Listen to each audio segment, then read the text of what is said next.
جو بات میں عرض کرنا چاہتا ہوں وہ یہ ہے کہ جیسے ہی ہم جماعت میں شامل ہوتے ہیں اس کے بعد چونکہ باہر بھی رش ہوتا ہے، لوگ موجود ہوتے ہیں، نماز ادا کر رہے ہوتے ہیں، تو ہمارا جو ہے اندر سے باہر کی طرف جانا وہ بالکل نامناسب عمل نظر آتا ہے۔ چونکہ لوگ نماز ادا کر رہے ہوتے ہیں، یہاں تک فرمایا گیا ہے کہ اگر نمازی کے سامنے سے گزرنے کے بارے میں ہمیں جو گناہ ہے، جو سزا ہے، اس کا پتہ چل جائے تو ہم 40 سالوں تک کھڑے ہو کر انتظار کریں۔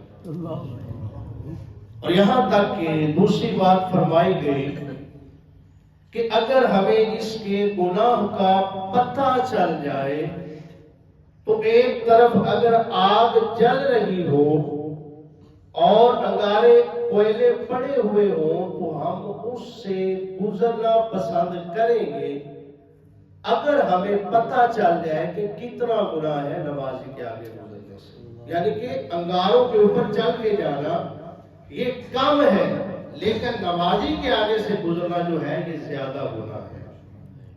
ٹھیک ہے۔ اور دوسری بات ہے کہ فرائض، سنت اور واجب یہ تین ایسی چیزیں ہیں، تین ایسی کنڈیشنز ہیں کہ جن کے اندر بلا عذر جو بندہ قیام کرنے پر قادر ہے، کھڑا ہو سکتا ہے، کھڑے ہو کر نماز ادا کر سکتا ہے، کوئی عذر نہیں ہے، اگر وہ بندہ بیٹھ کر فرائض کو، سنتوں کو، واجبات کو ادا کرے گا تو اس کی نماز نہیں ہوگی۔ بیٹھ کر بغیر عذر کے فرض ادا کرے، سنت ادا کرے، وتر ادا کرے تو اس کی نماز نہیں ہوگی۔ کھڑے ہو کر پڑھنا ضروری ہے۔ یہ بندہ جو ٹھیک ہے، عذر نہیں ہے، اس کو کوئی عارضہ لاحق نہیں ہے، اس بندے کے لیے یہ بات ہے۔ آئیے جو اذان سے قبل صلاۃ کا مسئلہ ہے اس پہ گفتگو کرنے کی کوشش کروں گا۔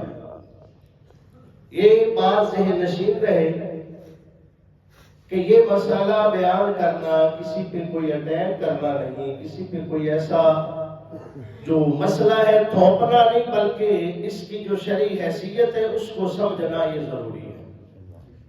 شرعی حیثیت اس کی جناب محترم نہ سنت ہے، نہ فرض ہے، نہ واجب ہے۔ شرعی حیثیت کیا ہے؟ نہ سنت، نہ فرض، نہ واجب۔ یعنی کہ اس کا مطلب یہ ہوا کہ یہ مستحبات میں شامل ہے، مستحب عمل ہے، اگر آپ پڑھ لیں گے اجر ہے، نہیں پڑھیں گے اذان ہو جائے گی۔ لیکن اس کو سمجھنے کی ضرورت ہے۔ بعض اوقات اذان جب ہو رہی ہوتی ہے تو ہمارے کچھ مؤذنین کو اس بات کا اندازہ نہیں ہوتا کہ وہ اذان اور صلاۃ کو جمع کر دیتے ہیں، اکٹھا کر دیتے ہیں، جبکہ اگر صلاۃ پڑھنا ہی چاہ رہے ہیں تو پہلے صلاۃ کو پڑھیں، کم سے کم 1 منٹ کا جو ہے وہ انتظار کریں، انتظار کرنے کے بعد اذان کو شروع کریں، اکٹھا نہ ادا کریں کہ یہ کسی کو محسوس ہو کہ لو جی یہ تو اذان کے اندر اضافہ ہو گیا۔ اور اس کا جو پس منظر ہے، یہ کب اس کا آغاز ہوا، کب یہ پڑھی گئی، یہ بھی میں کلیئر کر دوں۔ نہ تو صحابہ نے پڑھی، نہ رسول اللہ صلی اللہ علیہ وسلم نے پڑھی، یہ بات واضح ہے، یہ کلیئر ہے، ٹھیک ہے جی۔ اب یہ آغاز اس کا کس دور میں ہوا؟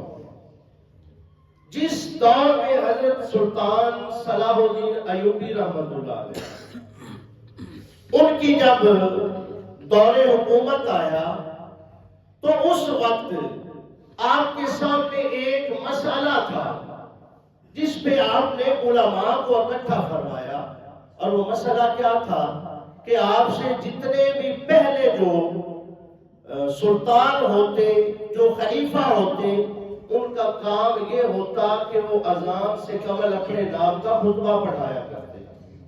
کیا کرتے؟ اپنے نام کا خطبہ پڑھایا کرتے اور اس کو جناب محترم وہ مؤذن کے لیے لازمی قرار دیا کرتے کہ ہر اذان سے پہلے اس سلطان کا نام لینا ضروری ہوا کرتا۔ اب حضرت سلطان صلاح الدین ایوبی رحمۃ اللہ علیہ آپ نے اس وقت کے علماء کو اکٹھا کیا۔ اکٹھا کرنے کے بعد یہ مسئلہ سامنے رکھا کہ اس کا کیا حل ہونا چاہیے، ہم اس کو کس طرح سے حل کر سکتے ہیں۔ میں یہ نہیں چاہتا کہ میرا نام یا کسی اور خلیفے یا سلطان کا نام اذان سے پہلے لیا جائے۔ تو اب علماء کرام جو تھے انہوں نے یہ مشورہ دیا کہ نہ تو ہم کسی خلیفے کا نام لیں گے نہ کسی سلطان کا نام لیں گے، اگر اذان سے قبل ہمیں فرق کرنا ہے اور اس چیز کو واضح کرنا ہے کہ ہم پہلے لوگوں کی طرح نہیں ہیں، تو پھر ہم یہ کام کریں گے کہ ہم سلطان الانبیاء پر درود و سلام سے آغاز کریں گے۔ درود و سلام کا جو نذرانہ ہے وہ کریم آقا علیہ السلام کی بارگاہ میں پیش کریں گے اور اس طرح کے ساتھ ہم اذان کا آغاز کریں گے، اذان کی ابتدا کریں گے۔ یہ پس منظر تھا جو میں نے آپ کے سامنے رکھ دیا کہ یہ حضرت سلطان صلاح الدین ایوبی رحمۃ اللہ علیہ، اور اس وقت آپ نے یہ حکم فرما دیا کہ آج کے بعد یہی سلسلہ جاری رہے گا۔ اور اس بات پہ چونکہ قرآن کا یہ فیصلہ ہے، اللہ اس کے رسول کا اور اولی الامر یعنی کہ جو اس وقت کے حکمران ہوتے ہیں ان کے فیصلے کو ماننا، ان کے حکم کو ایکسپٹ کرنا، یہ ہمارے لیے کیا ہے؟ ضروری امر ہے۔ جیسے ہم اللہ کا حکم مانتے ہیں، اللہ کے رسول کا حکم مانتے ہیں، اولی الامر جو حکمران ہے اور اس کا جو حکم ہے اس کو ماننا بھی ہمارے لیے کیا ہے؟ ضروری ہے۔ تو لہٰذا یہ پس منظر تھا، اور یہ بھی واضح رہے کہ اگر صلاۃ اذان سے پہلے صلاۃ نہ پڑھی جائے تب بھی اذان ہو جائے گی، کوئی حرج کی بات نہیں۔ اور اگر صلاۃ پڑھ کے اذان پڑھ دی جائے تب بھی کوئی حرج نہیں، لیکن اس کے اندر جو ہے وہ لازمی طور پر جو ہے یہ فرق کرنا ہے کہ اذان جب سٹارٹ کرنی ہے تو اس سے پہلے آپ صلاۃ پڑھتے ہیں تو کم سے کم 1 منٹ کا فاصلہ لازمی رکھیں۔ یہ تمام مؤذنین کے لیے ہے کہ یاد رکھیں کہ اس طریقے کے ساتھ اذان کو اکٹھا ہونے سے گریز کریں۔ اور اس کے بعد جو دوسرا میں نے عرض کی